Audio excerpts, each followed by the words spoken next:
तो हमारे पूज्य रमण रेती वाले महाराज जी आप सब जानते हैं, परम श्रद्धेय पूज्यपाद श्री गुरु शरणानंद जी महाराज, उनका नियम है कि शनिवार को पीपल को प्रणाम करते हैं, शनिवार के दिन पीपल की प्रदक्षिणा करते हैं। आप लोग भी क्या करें। लक्ष्मी की इच्छा जिसको हो, धन की इच्छा हो, उसको तो विशेष रूप से शनिवार के दिन पीपल को स्पर्श करना, पीपल को प्रणाम करना और पीपल की 4 परिक्रमा करना, ये करना ही चाहिए। क्योंकि साक्षात लक्ष्मी नारायण जो है पीपल में आकर के शनिवार के दिन विराजते हैं। कथा लंबी है, हम किसी दिन बीच में आपको सुनाएंगे कि वो क्या विराजते हैं, बड़ी अच्छी कथा है। तो वो स्मरण इस बात से आ गया कि महाराज जी का नियम इतना पक्का है कि आज भी वो कहीं रहे दुनिया भर में, अब बाहर कई ऐसी जगह हैं जहां पीपल नहीं मिलता, तो यदि पीपल बाहर उपलब्ध नहीं है तो उनका नियम है कि शनिवार के दिन वो फ्लाइट लेकर के अपना आ जाएंगे, वृंदावन आ जाएं, कहीं भी इंडिया में आकर के और पीपल को प्रणाम कर लेंगे, फिर चाहे वापस जाना पड़े, शनिवार को वो यहां रहेंगे।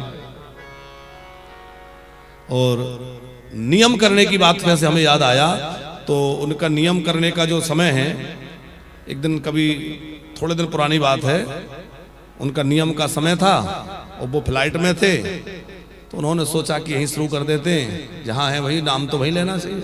शुरू हो गए। अच्छा, वो 1.5 घंटे का नियम था और लगभग 35-40 मिनट बाद फ्लाइट को पहुंच जाना था।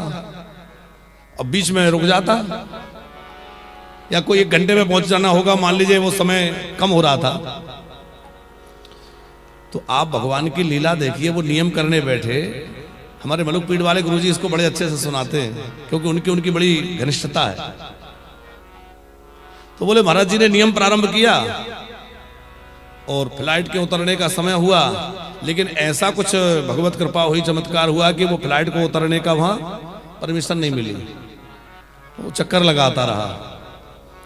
कब तक? जब तक उनका नियम पूरा नहीं हो गया। और जैसे उनका नियम पूरा हुआ, थोड़ी देर बाद पता चला कि लाइन मिल गई और वो फ्लाइट अपना लैंड कर गया। तो जो नियम करता है उसके लिए सब अनुकूल अपने आप हो जाता है। हम लोग अपने नियम की दृढ़ता तो बनाएं, हम लोग परिपक्वता नहीं है। हम लोग जरा सा कुछ होता है तो कह देते अरे आप आपत्ति काले मर्यादा नास्ति, अब ये विपत्ति का काले, इसमें नहीं चलता, देखो ये तो सब घर में होता है। ऐसा नहीं है। चाहे घर में रहो, दुकान में रहो, यात्रा में रहो, फ्लाइट में रहो, हॉस्पिटल में रहो, पर अपना जो नियम है उसको निर्वाह करते रहो। भगवान वही आपके नियम की रक्षा करेंगे, आपके धर्म की रक्षा करेंगे। त्याग मत करो उसका। ऐसा नहीं कि जल्दी से छोड़ दिया। तो मंदाह अलसाह, हम लोग आलसी तो हैं पर भोजन करने में आलसी, भजन करने में आलसी नहीं, भजन करने में आलसी है। भजन में आलस्य नहीं, भजन में प्रमाद नहीं। सुमंदमतयो, बोले कलयुग का व्यक्ति सुमंदमती माने है तो बड़ा बुद्धिमान, लेकिन वह अपनी बुद्धि का प्रयोग कहां लगाता है? संसार जाल से निकलने में नहीं, इसके फंसने में लगाता है। हम अपनी बुद्धि जितनी लगा रहे हैं वो निकलने के लिए नहीं लगा रहे, और ज्यादा फंसने के लिए लगा रहे हैं। ये कैसे हो जाएगा, वो कैसे कर लेंगे, और ये हो जाएगा। तो बुद्धि फंसने में लगा रहे हैं कि निकलने में? वो एक चौधरी जी थे, वो गांव क्षेत्र में रहते होंगे, तो उनके यहाँ भैंस थी, वो गोल गोल सींग उसके थे, ऐसे होते। तो पानी पिलाने जाए तो मन में विचार आए कि इसका सींग की गोलाई ऐसी है जितना मेरा मस्तक है, इसमें मेरा सिर आ सकता है। अब वो पता नहीं कैसे दिमाग में उनके आ गया। कई दिनों तक सोचते रहे। जैसे एक दिन वो डाल के देखने लगे कि सिर डाल के देखो इसमें आता है कि नहीं। सहज में ऐसे डाल दिया। वो भैंस को बड़ा अटपटा लगा, तो वो हिल गई। अब वो फंस गया, तो चिल्लाए, लोग दौड़ के आए, जैसे तैसे निकाला। और निकाल के आए, उन्होंने कहा अरे चौधरी जी आप इतने बड़े आदमी, गांव के सरपंच, आप इतना भी नहीं सोचते कि जरा सोचा तो करो क्या कर रहे हैं, ये कोई काम करने का है? अरे जरा सोच के तो करते। तो बोले तुम सोचने की कह रहे हो, मैं 6 महीने से सोच रहा था। तो 6 महीने से सोच तो रहे थे, पर निकालने की नहीं सोच रहे, फंसाने की सोच रहे थे। बात समझ में आ रही है? हम कहना ये चाह रहे हैं कि सोचते तो हम बहुत हैं, पर निकलने की नहीं सोचते, फंसने की सोचते हैं और संसार में कैसे फंसे।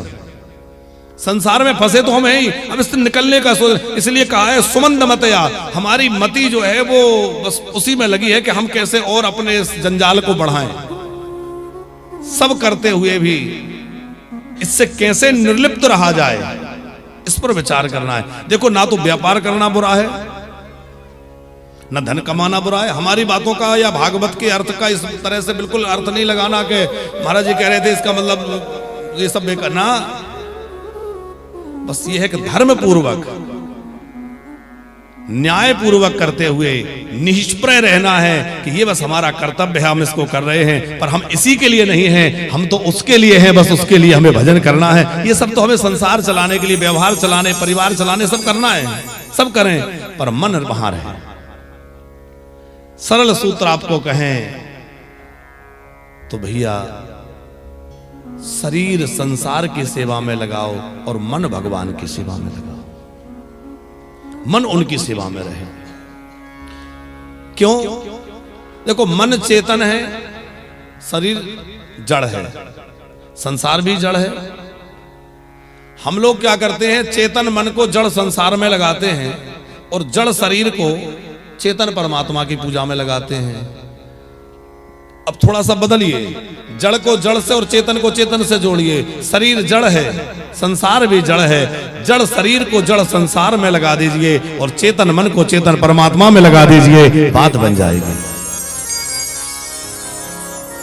मन परमात्मा में लगा रहे। मंदाह सुमंद मतयो, मंद भाग्या। अच्छा, सुमंदमती का एक और आपसे निवेदन करें, फिर आगे बढ़ें कि कोई व्यक्ति गंगा जी की निर्मल धारा के करीब खड़ा है, सामने गंगा जी बह रही है, और गंगा जी में से जल पीना छोड़ करके और कुआं खोदने जाए तो उसको बुद्धिमान कहेंगे कि मूर्ख कहेंगे। अथवा कामधेनु गाय सामने खड़ी है और कामधेनु का दूध ना निकाल के, दूध ना पी करके और आंख से दूध निकाले, अकौए इसको पत्ता तोड़ते दूध निकलता है ना, आंख से दूध निकाले वो बुद्धिमान कहलाएगा। जैसे कामधेनु को छोड़ करके आंख का दूध निकालने कोई जाए, उसी प्रकार हम भगवान के भजन को छोड़कर और संसार के भोगों की ओर बढ़ रहे हैं, तो हम बुद्धिमान कैसे कहलाएंगे? भैया, भगवान हमारे हैं, उन प्रभु का भजन छोड़ करके हम इसमें लगे।